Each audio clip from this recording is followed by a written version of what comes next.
Hello and welcome to edumate.tv. I'm Chetan Shah.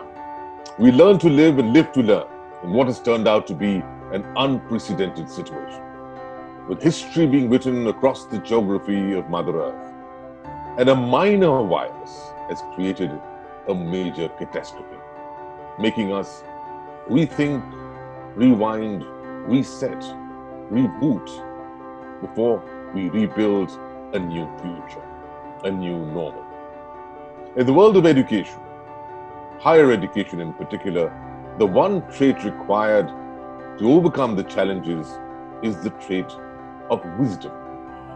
Wisdom to get experience and knowledge of the past and use it to anticipate and be flexible and evolve and embrace the new future, the new normal. And to do that, we have our very wise Chancellor. Today, we have got a very special guest, Dr. Puneet Goyal of Om Sterling Global University in Hisar. He's been known to be an academician and he's had a stellar role so far in the world of education. So glad that you could join us today, Dr. Goyal. Thank you for joining us, sir. Thank you. Same here. Dr. Goyal, I am fascinated by the name Om Sterling. Now, if I divide it, iska sandhi vichhed karu, so Om, of course, is derived from the spiritual facet of Om. Yes. And sterling means value. You know, it's very valuable. So I can understand where this is coming together, but how do you put this in practice for your vision and your mission? As per the name, Om means, आपको पता है ये भगवान का नाम है. जी जी. हर एक आदमी के लिए बहुत इम्पोर्टेंट है. इस कोविड के टाइम में लोग ओम की चैंटिंग कर रहे हैं. That is very useful. और स्टर्लिंग का मीनिंग है एक्सीलेंट. ओम सब जगह है, तो ये सब चीज़ों का मिक्स करके एक ओम स्टर्लिंग ग्लोबल यूनिवर्सिटी का नाम बनाया. और जो हमारी अगर जर्नी की बात करूं, मैं 2000 मैं वैसे प्रोफेशनली मेडिकल ग्रेजुएट हूँ. जी जी. 2007 में हमने ओम वेलफेयर सोसाइटी के थ्रू सबसे पहले एक इंजीनियरिंग कॉलेज का एस्टेब्लिशमेंट किया. और 2010 में आर्किटेक्चर कॉलेज का जी. और later on diploma engineering 3 years का जो रहता है वो हमने 2011 में स्टार्ट किया. जी जी. इसके साथ साथ चलते चलते हम लोगों ने सीबीएसई के सीनियर सेकेंडरी लेवल के 2 स्कूल्स की एस्टेब्लिशमेंट की 2014 में. बट एट द एंड जो आपने नाम शुरू किया ओम स्टर्लिंग ग्लोबल यूनिवर्सिटी, उसकी एस्टैब्लिशमेंट के लिए जो हमने स्टार्ट किया प्रोसेस वो 2016 में शुरू किया जी. और उसकी एस्टैब्लिशमेंट हरियाणा असेंबली एक्ट के थ्रू 15 मार्च 19 को असेंबली ने इसको एज यूनिवर्सिटी डिक्लेयर किया. और जो आपने नाम बोला वो सारा सार्थक हुआ. जी जी. बहुत अच्छा हुआ सुन के. अब देखिए, स्थापना तो आपकी हो चुकी थी, लेकिन स्थापना होती, इसे कहते हैं ना हिंदी में, सिर मुड़ाते ओले पड़े, क्योंकि स्थापना हुई और साथ साथ जो है कोविड सर पर आ गया. लेकिन मैं जानता हूं व्यक्तिगत तौर पे कि आपने कोविड से निपटने के लिए बहुत से विचित्र और यूनिक जो है योजनाएं बनाए हैं और काफी कुशल रहे हैं उन चुनौतियों का सामना करने में. जरा समझाइए विस्तार में कैसे. देखिए, कोविड एक कोई लोकलाइज या इंडिविजुअल प्रॉब्लम नहीं है. ये पूरे वर्ल्ड की, पूरी वर्ल्ड पॉपुलेशन के लिए रही है. हर आदमी ने इसमें बहुत काम किए हैं. हमारे ऑनरेबल प्राइम मिनिस्टर में बड़ा एक्टिव रोल रहा. इंडिया बड़ा सेफ रहा अगर हम अदर कंट्रीज की बात करें. और अगर मान लीजिए मैं अपने यहाँ कैंपस की बात करूँ, हम लोगों ने भी government of India, government of Haryana के जितने भी टाइम टू टाइम जो भी उनकी डायरेक्शंस आई हैं, एडवाइजरी आई है, उसको 100% फॉलो करके इस टाइम को निकाला है. With the grace of God एक चीज़ बड़ी क्लियर है कि हमारे कैंपस में अभी तक कोई भी ऐसी, मतलब कोई डाउटफुल केस भी नहीं आया. पॉजिटिव या कोई मोर्टेलिटी होना तो बहुत अलग बात है. मतलब सब कुछ सेफ है और उसकी जितनी प्रिकॉशंस हमने ले सकते हैं हमने ली हैं. हमारे कैंपस में पूरा हम लोगों ने सैनिटाइजेशन का पूरा सिस्टम रखा हुआ है और टाइम टू टाइम हम लोग उसको असेस भी करते हैं कि सारी चीज़ें इन प्लेस हैं या नहीं है. ये खुद ब खुद जो है, एक तो जो आपने अपना करियर पाथ चूज किया वो खुद भी बहुत दिलचस्प है. वो खुद भी इस बात को दर्शाता है कि आप जो है हर बदलाव में आगे हैं, क्योंकि आपने कन्वर्सिटी, आपने कहा आपने मेडिकल शिक्षा जो है हासिल की, लेकिन आप पूरी तरीके से एजुकेशनिस्ट बन गए। तो इसके पीछे क्या सोच थी? इसके पीछे मेनली सोच ये रही है, जब मैं मेडिकल फील्ड में था तो मेडिकल फील्ड में मैं एक दिन में अगर मैं 100 से 150 पेशेंट्स को देख के उनको बेनिफिट कर रहा था, बट जैसे ही हम लोगों ने इस एजुकेशन लाइन में आने की सोची, तब मेरा दिमाग ने कहा कि हम इसमें अपने स्टाफ में 100 से 300 लोगों को ट्रेन करेंगे, 5 से 10 हज़ार स्टूडेंट्स को ट्रेन करेंगे, जो कि हमारे पेशेंट्स के एंगल से मैं बात करूं उससे बहुत बड़ा वॉल्यूम है जी। वो एक बड़ी वॉल्यूम पे जाने के लिए लगाओ या पूरी स्टेट लेवल पे, नेशनल इंटरनेशनल लेवल पे जाने के एंगल से मैंने एकेडमिक्स में आया। और दूसरी बात ये है कि हमारी जो मेडिकल लाइन है वो भी एक प्रकार की सोशल सर्विस है, और जो ये एजुकेशन लाइन है ये भी एक बहुत बड़ी सोशल सर्विस है। बहुत ही अच्छा, काबिले तारीफ है। देखिए, बड़ा देश है हमारा, बड़ा देश के लिए हमको बड़ी सोच की जरूरत है, और जब तक आप जैसे नागरिक जो हैं जो बड़ी सोच रखते हैं, तो ये देश मैं कह सकता हूँ पूरी तरीके से कि सेफ हैंड्स में। तो इसके लिए मैं पूरी संपूर्ण तौर पे आपकी सराहना करता हूँ डॉक्टर साहब। मैंने पिछले हफ्ते ही चर्चा की थी, इंटरव्यू खास मुलाकात की थी डॉक्टर कुंवर पाल के संग, आपके जो शिक्षा मंत्री हैं हरियाणा के, और उनसे भी बातचीत करके मुझे लगा कि है तो हरियाणा ग्रामीण क्षेत्र और स्पोर्ट्स से आदमी उससे जोड़ता है, लेकिन उनकी भी सोच जो है आपकी तरह एक तरीके से पारदर्शिता दर्शाती है, और साथ साथ जो आगे है, 2 कदम आगे है और बहुत ही फ्यूचरिस्टिक है। तो आपकी सोच और उनकी सोच में मैं बहुत से तालमेल देखता हूं। तो इस सोच को आप जो है होम स्टडी को किस तरीके से आगे बढ़ाने की योजना बना? जो यूनिवर्सिटी हमें बनी है, इसका मुझे सबसे बड़ा बेनिफिट क्या हुआ है कि हम लोग ऑटोनोमस पावर में आ गए हैं जी। ऑटोनोमी का मीनिंग बड़ा वाइड स्प्रेड है।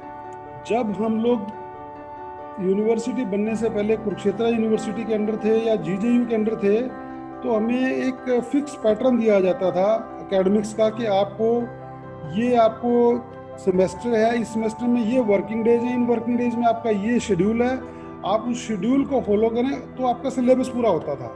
अगर मैं उसमें कुछ भी एकेडमिक इंडस्ट्री अलायंस के एंगल से कोई भी चीज़ ऐड ऑन करना चाहूँ, कोई ट्रेनिंग पार्ट ऐड करना चाहूँ, या मैं कोई सिलेबस में अमेंडमेंट करना चाहूँ, कर सकता था, बट उसको पढ़ाने का उतना टाइम नहीं मिलता था हमें, क्योंकि वो इतना लोड देते थे कि वो लोड ही हम पूरा कर पाते थे। तो इसके बाद में हमने क्या किया, कुछ चीज़ें जो ट्रेडिशनल थी, जो ऑब्सलीट हो गई हैं, जो 20 साल पहले की सिलेबस में ऐड हुई है, 10 साल पहले हुई, वो चीज़ें हमने हटा के जो आज की डेट में लेटेस्ट रिक्वायरमेंट्स है, जैसे कि कंप्यूटर साइंस में एक आर्टिफिशियल इंटेलिजेंस है, डेटा साइंस है, या क्लाउड कंप्यूटिंग है, ये सब चीज़ें हम लोगों ने उसके अंदर ऐड ऑन करी है जी। जो कि हमारी इंडस्ट्री की रिक्वायरमेंट है। आज अगर हमें कोई भी कोर्स में कोई भी इंडस्ट्री ये कहे कि आपको ये चीज़, अगर जैसे आज कोविड एक नई चीज़ आ गई है, कोविड की वजह से फार्मेसी इंडस्ट्री में बड़ा रेवोल्यूशन आ गया, मेडिकल लाइन में, हेल्थ लाइन में बहुत रिवोल्यूशंस हैं।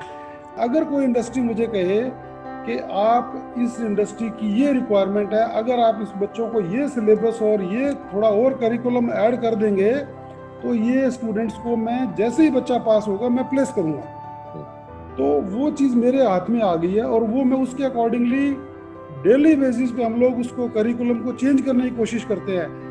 जो रिक्वायरमेंट मुझे इंडस्ट्री ने दी, मैंने वो बच्चों को दी, बच्चों ने जाके प्लेसमेंट ली, सबका फायदा। अगर कोई चीज़ हम पुराने टाइम की पढ़ते आ रहे हैं जिसका कोई यूज़ नहीं है, उसको हम पढ़ते रहें, उसका कोई फायदा नहीं होगा। तो ये एक इनोवेशन हुई है, ये ऑटोनॉमी हमारे लिए सबसे बड़ी हुई है। आपकी सोच तो खैर बेहतरीन है, इसमें कोई दो राय नहीं, लेकिन आप अपनी सोच को एक ऐसे इलाके में, ग्रामीण इलाका है जो काफी हद तक, उसमें आप कैसे उसको परिवर्तन करते हैं, ये एक बहुत बड़ी चुनौती होगी। खासकर ये देखते हुए कि देखिए, we are an agro economy, इसमें कोई दो राय नहीं, लेकिन हमको बढ़ना आगे है। तो एक तो चुनौती आती है सबसे पहले डिजिटल इंफ्रास्ट्रक्चर की, और दूसरी आती है लोगों का माइंडसेट बदलना। आपका तो बदला हुआ है, राइट, लेकिन उनमें बदलाव लाना, ये एक बहुत बड़ी चुनौती अपने में ही है। तो उससे आप किस तरीके से जूझे?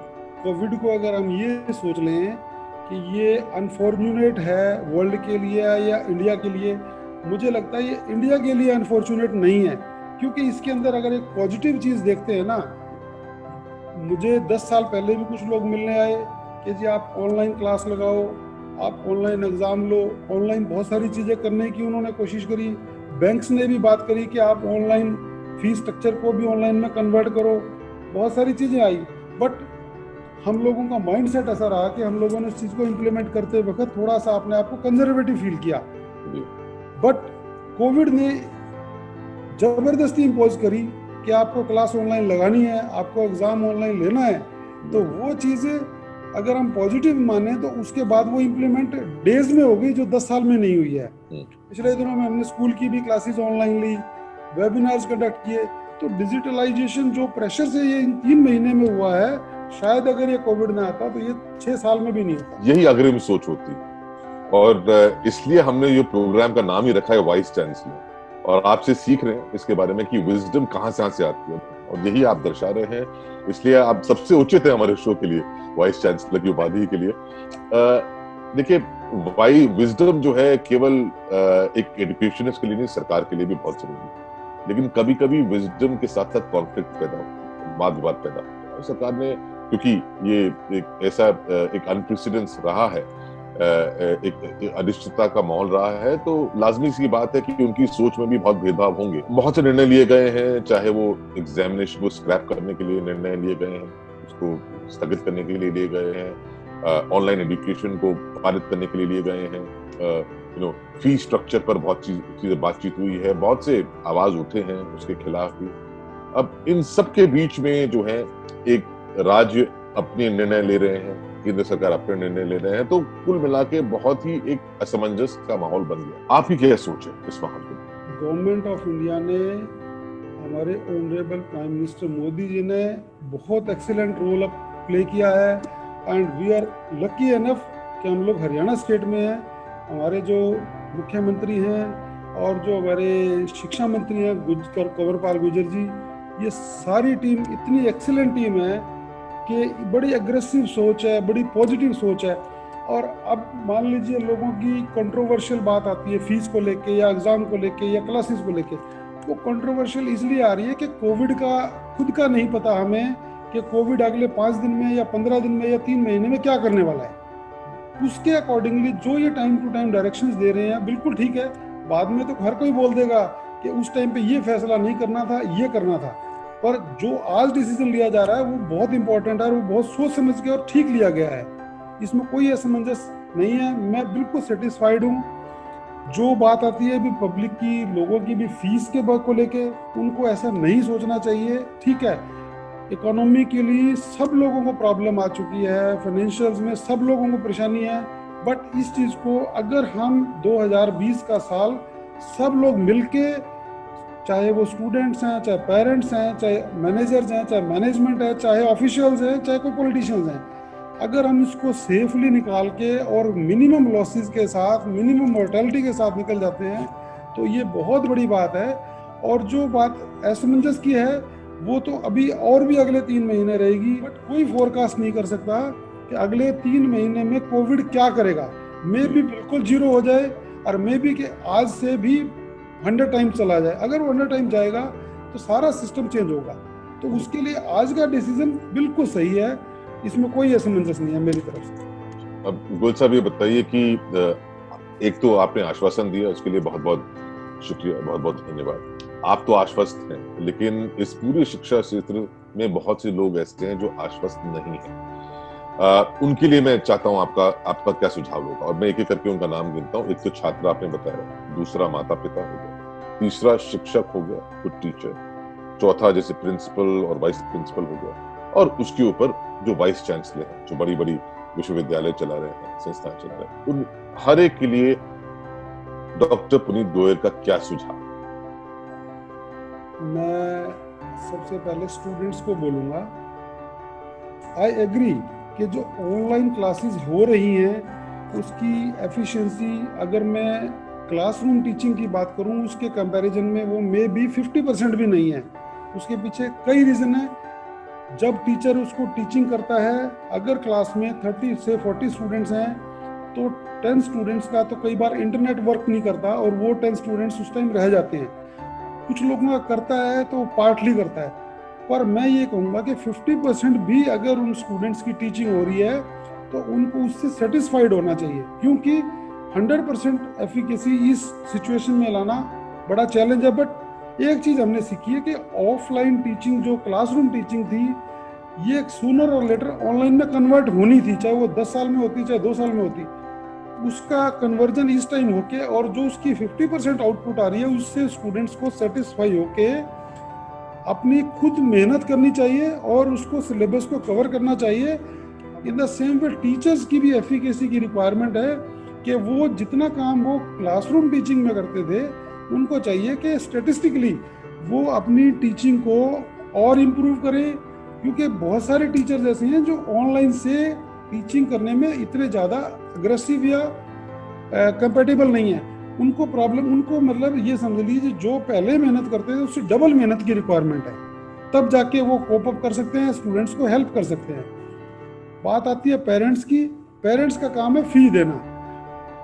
फी की किसी को भी प्रॉब्लम है तो मेरे हिसाब से कोई कॉलेज, कोई यूनिवर्सिटी कहीं भी प्रेशराइज नहीं कर रही है।